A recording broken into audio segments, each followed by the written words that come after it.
Thank you, Lord, dahil binigyan ako ng isang babaeng katulad mo. Thank you, Lord, dahil sa love na binigay na para sa atin dalawa, to love each other.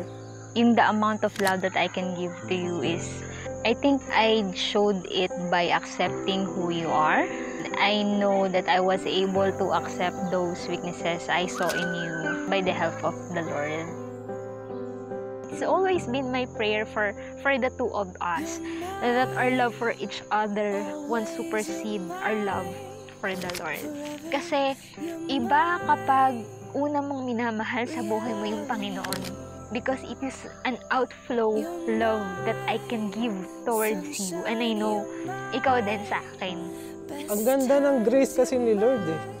Kung titignan eh. Talagang unmerited siya. Makikita mo yung impact ng grace.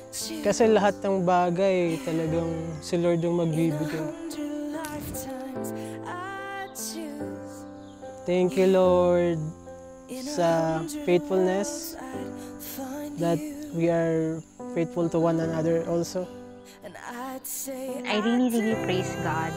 So, ayun. So, sa lahat ng ito, sa Diyos ang papuri at pasasalamat.